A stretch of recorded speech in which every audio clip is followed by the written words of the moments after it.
Good morning বন্ধুরা, আজ তোমাদের সঙ্গে একটা ভিডিও শেয়ার করছি।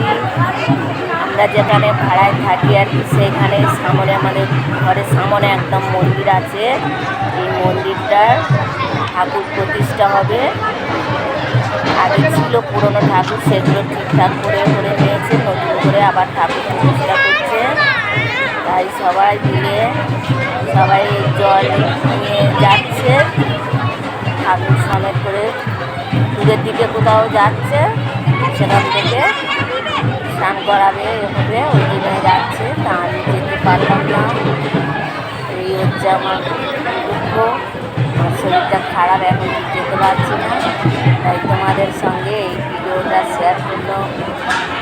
যদি ভালো লাগে তো শেয়ার করো, কমেন্ট করো, সাবস্ক্রাইব করো, আর কমেন্ট করে জানিও কেমন লাগবে ভিডিওটা। সবাই মিলে যাচ্ছে, দেখো কত আনন্দ করে। গাড়ি ট্রাক্টরে ঠাকুর নিয়েছে, সাজিয়েছে।